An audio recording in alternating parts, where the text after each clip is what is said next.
All right, guys. Well, thanks for joining us today. Once again, I am Paul Robinson. We are going live, founder and CEO of Contractors.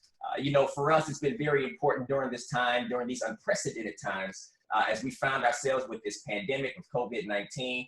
We're trying to continue to be a resource, right, to our educators, to our students out there, to help kind of supplement and ease the load for some of our educators by providing some post-secondary curriculum, if you will, for those budding young adults who are about to transition into the next stage in life and who are about to enter into the workforce, right? And so, it's been very important for us during this time to just kind of come alongside you guys and be a resource for you all. And so hopefully you've been enjoying these conversations. We've got our first one-on-one panel discussion today, getting some additional industry insights. We've got Reid Ribble on, who's joining us today, and Reid is the CEO of the National Roofing Contractors Association. So, hey, Reid, how's it going? Hey, I'm doing good, Paul. Thanks for reaching out. We're happy to be with you today. Yes. Thank you for joining us. And so, Reid, this is very, very lax conversation that we're having, man. I appreciate you taking the time out of your busy schedule to be with us today.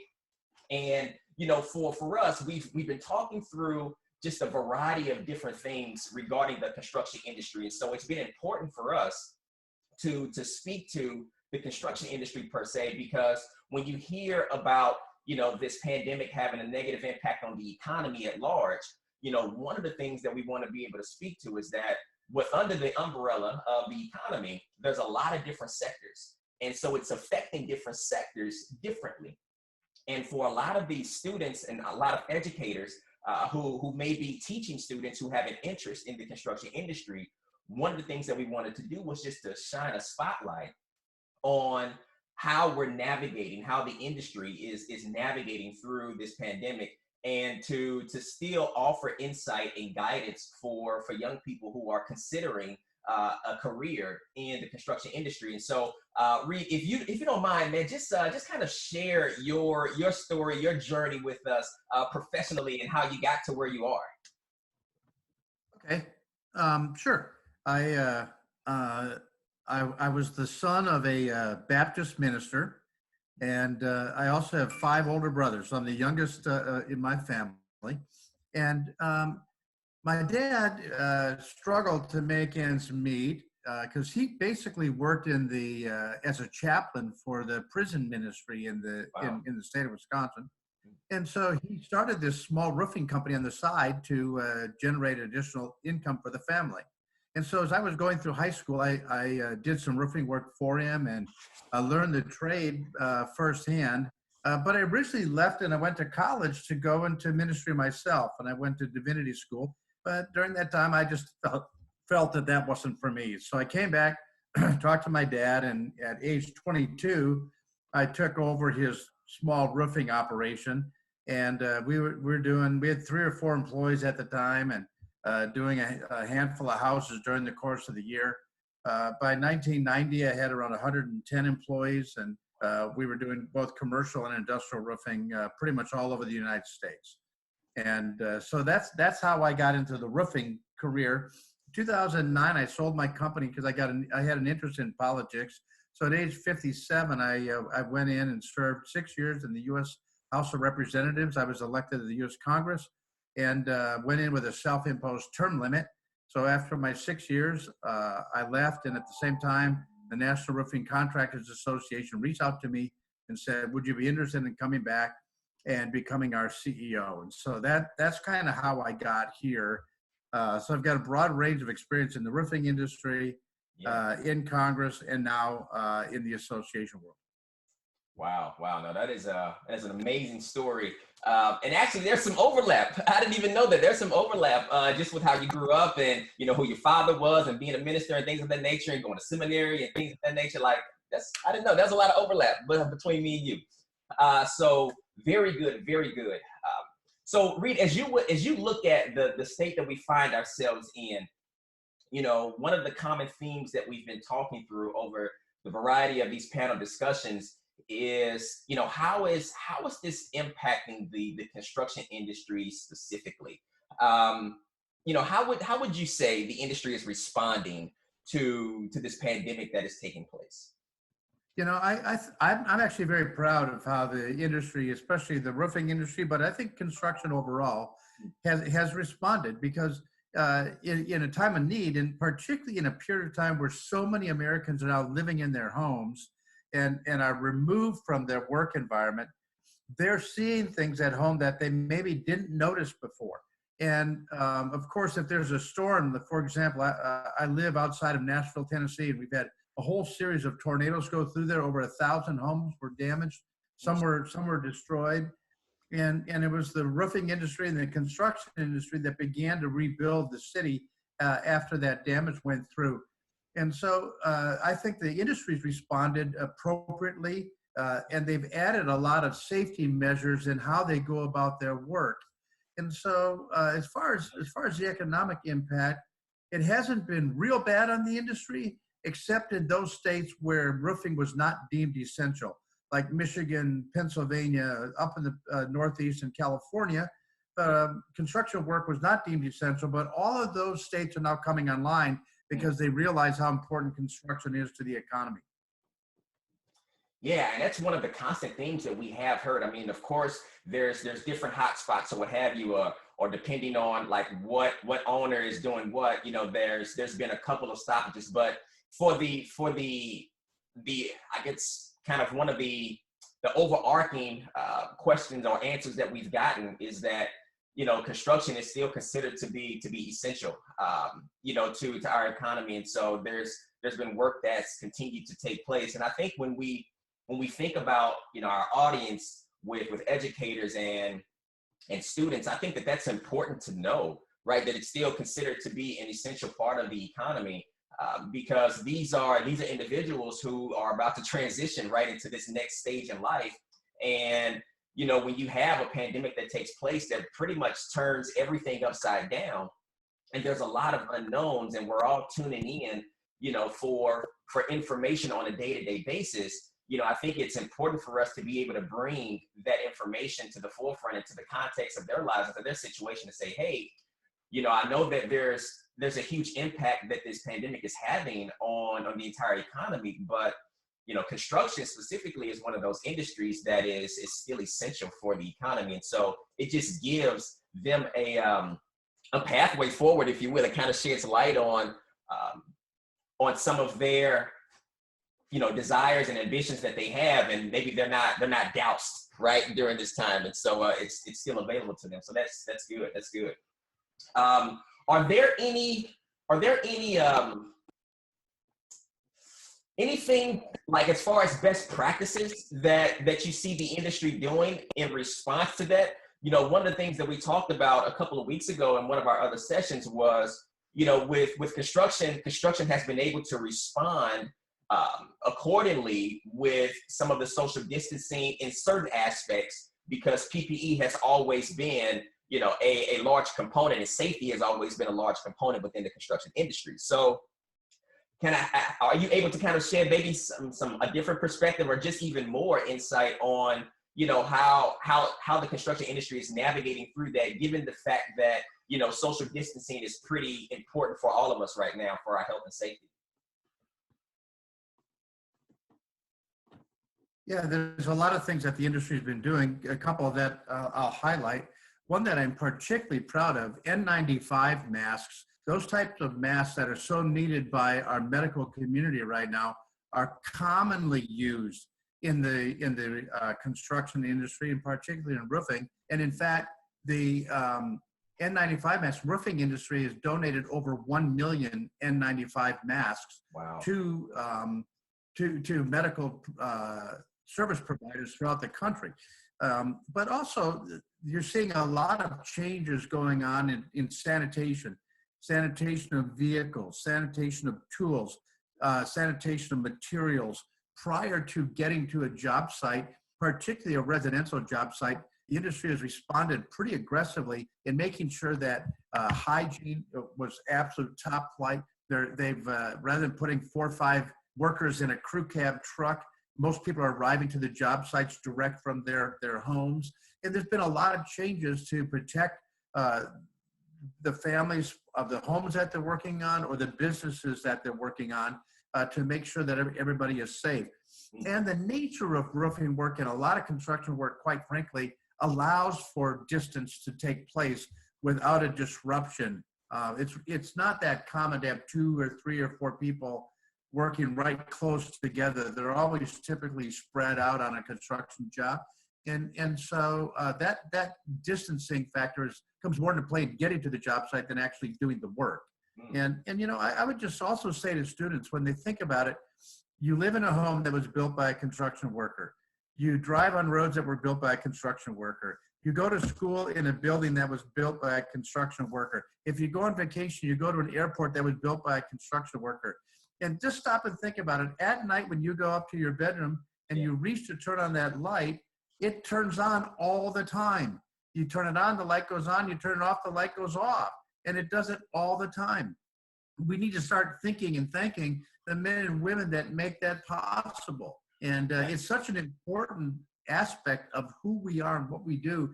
And construction is so ubiquitous that we take it for granted until you cannot have it. And so now people are really looking at the construction industry because it provides one of the biggest multipliers in the entire economy. And, you know, if you put a new roof on your home, someone mined the granules that are on that asphalt shingle. Someone manufactured the fiberglass reinforcement. An oil company created the asphalt. Someone put all those components together. Someone delivered those materials to the distribution center that got it to your place. And all these economic multipliers occur because of construction. And it's across the entire construction industry. Yeah. No, that is very good. I mean, everywhere you look, right, you see construction. Like you said, it is so ubiquitous. It's everywhere. And so, yeah, I mean, it's something that we can't escape. But it's amazing how you can't escape construction. But one of the things is with the construction industry, especially from a younger perspective, there's a limited view and vantage of what you can do within the industry. And so for us, it's trying to bring that visibility to what the industry has to offer. And no, this is very good conversation. This is very good insight as to how the industry is responding, how work hasn't necessarily stopped, especially from a roofing perspective, because the distance is essentially kind of already there. That is good. So Reid, do you see construction being different on the other side of this pandemic, given a lot of the things that we've had to address? Do you foresee any best practices that have been implemented that could actually remain after this pandemic?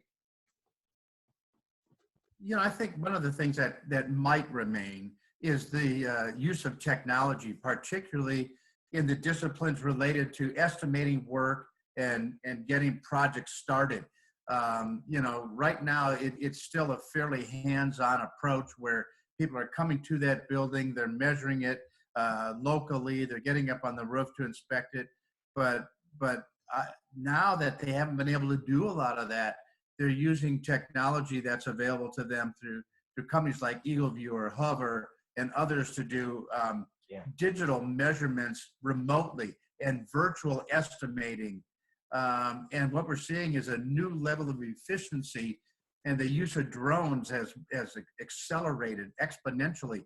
And so the idea that technology is going to play a larger role in construction is evident by what has happened in the last 60 days.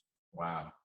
Oh, that's awesome. And that's also good news, especially for a lot of the younger people who are about to enter into the industry that already have an interest in technology and an interest in drones and things of that nature. It creates opportunities for them as well. And so I think that's very good, when you see the trend of technology being integrated into construction a little bit more.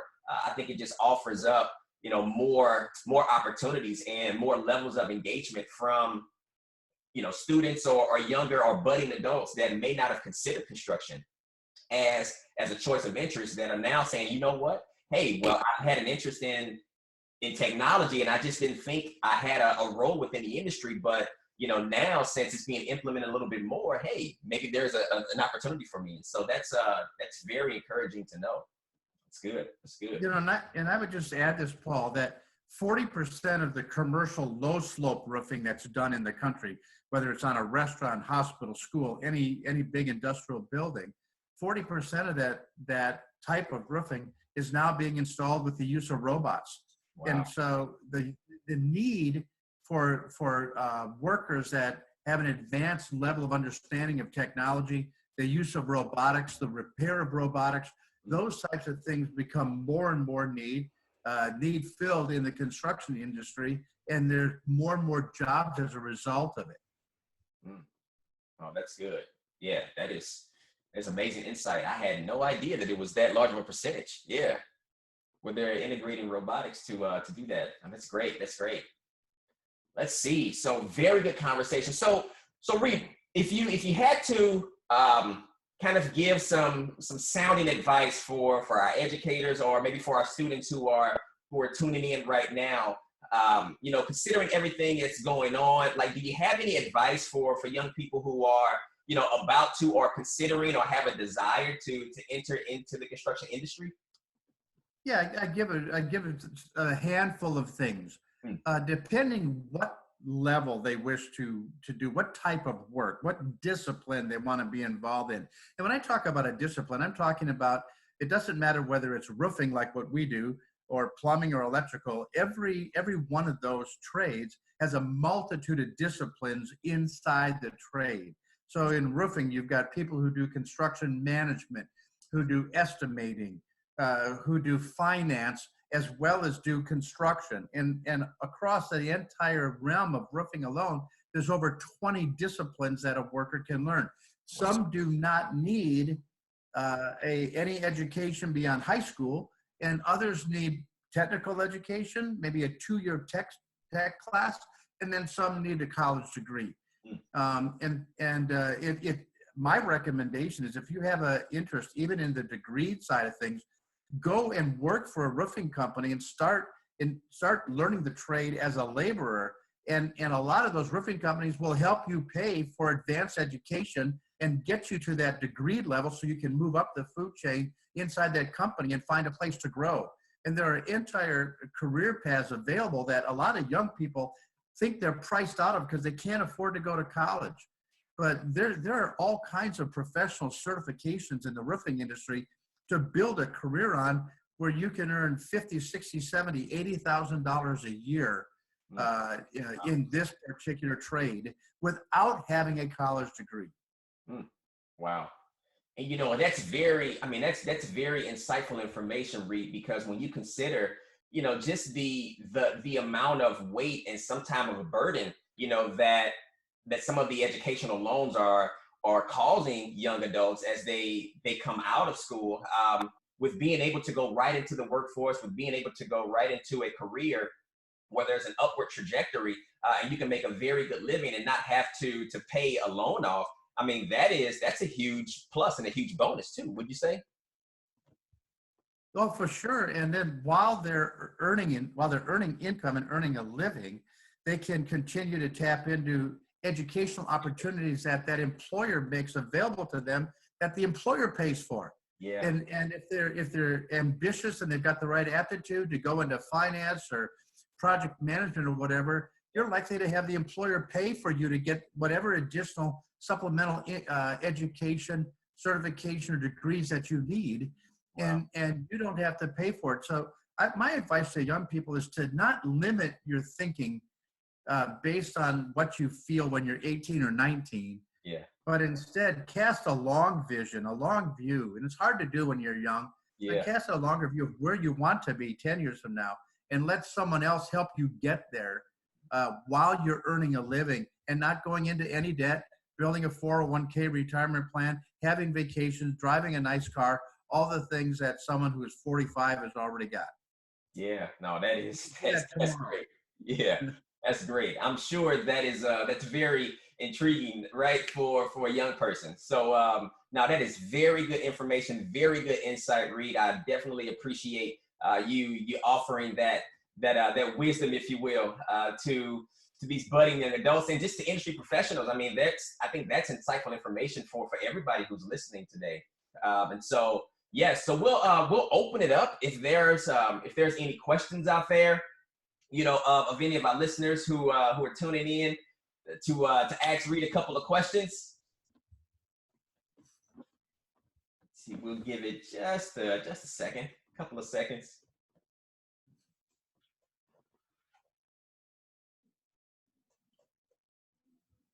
All right, I think we have one coming in. Let's see. All righty. What are you looking forward to the most as it relates to the future of construction? So what are you looking forward to the most as it relates to the future of construction? Oh, I think this COVID-19 has created an enormous opportunity for the construction industry and for construction in general. I'll tell you why. There's going to be a realignment of employment in the country. Going into this shutdown of our economy, the U.S. construction industry was around 400,000 workers short. Today, there are 30 million workers that have either been laid off, and that is a temporary layoff, or it may be permanent, which means that the construction industry has an opportunity to exponentially grow because of all these potential workers that are going to be seeking to find new employment to feed their families and take care of their livelihoods. At the same time, as that growth begins to happen, more opportunities come in for young people to enter those trades. But the other thing that I would also say is the expansion of technology in the green energy arena. We're seeing now fully integrated solar roofing so that a home or building can provide its own power, and with adequate investment and assistance from government tax rebates, even take their buildings off the grid. And so we're seeing a lot of new things happen in technology for energy, for water management, holding water up on roofs, and not having to go into storm sewers. So I think there's a ton of places that this will lead us as we go into the future. Lots of good things. Yeah, no, that's very good. Very good. Good. Let's see. Any other questions? When it comes to your career, what was one of your biggest challenges, maybe when you were younger, getting started, and how did you overcome it? So in your career, what was one of your biggest challenges, and how did you overcome it? Well, I appreciate that question a lot. I had a lot of challenges because I wasn't the sharpest pencil out there. But I will tell you that I got married at a young age, not because I had to, but because I wanted to. I'm in my 60s now, and so I think my generation married a bit earlier. And so I got married at 19, and my first son was born when I was 21. And so I was a pretty young person, and being a young dad and trying to build a business that was very small, I think that was probably one of the biggest challenges I had to have, or I did have in my early career. And so, one of the ways I overcame that obstacle was to make sure that I was associating with other professionals that were where I wanted to be, but I wasn't there yet. And so engaging with other business leaders in my community and allowing them to mentor me when I was in 20, 21, 22, 23 years old allowed me to find a level of success that I would have never dreamt about if I hadn't done that. And so, but I think the biggest challenge for me was the fact that I got married at such a young age, had a young family, and was trying to start this really it was a new business. Even though my father had it up and running, it was so small that it was barely enough to support my family. And so I really had to work a lot of hours. And so I was very fortunate that I married pretty significantly above my pay grade. My wife is a brilliant woman and a great mom. So that helped a lot. Yeah. No, that is very good, Reid. Yes. See, we got another question coming in. All right. Yeah, for inspiring entrepreneurs like yourself, what is one thing you would tell them? I would tell people to not limit themselves to what they think something is. I think we have these preconceived ideas of what a career in construction might be. And some of those preconceptions could be, it's dirty, it's physically demanding, it's a rough and tumble environment. You might think if you're female, there's no women in it. And none of those things are true, but you've got this perception. And so I would try to limit what you think something is, but instead challenge yourself to go out and try some new things and expose yourself to some alternatives in construction that you might find are uniquely suited to your personality and temperament. Because there are so many opportunities in construction. Like I mentioned, there are over 20 different disciplines in roofing alone. And when you add this across all of construction, it's in the hundreds of different opportunities and positions you have. And I think one of the things we do to ourselves, we have a tendency to think that this job or this career may be below me. And instead, what you have to do is reach up to these jobs and make your life into something that is better than what you perceived it to ever be. And you'll find that these jobs are high paying and intellectually challenging. And so that would be my suggestion for that question. Yeah, well said. Well said. What action steps would you suggest for someone interested in pursuing a career in the industry during the pandemic if internships are not currently available? Yeah, I think I heard you say, what action should someone take during the pandemic to get a career in construction? Yeah, yeah. If there's not some internships available to them. Yeah, well, I can tell you that with the severe worker shortage in construction, you're going to find not just an internship, but an actual job that'll pay you money to learn.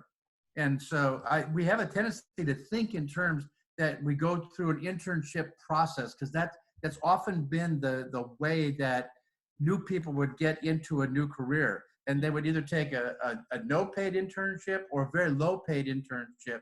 And in reality, almost everybody going into construction today is coming in with very little experience. And so construction companies, and particularly the roofing industry, has all kinds of tools and education and training that's available to do online, to do at their construction site. And you're likely to get paid $15, $20 an hour to learn a specific trade. Wow. And while you're learning it, then you can move up and see what else is there and available for you in that company. But most roofing companies in your hometown are probably hiring young people right now. Hey guys, thank you. Look forward to hearing from you guys tomorrow, for you joining us tomorrow for our fifth panel discussion, or fifth week in our panel discussions, talking about virtual interviews and resume tips with some very good panelists. So take care, guys, and we will see you next time.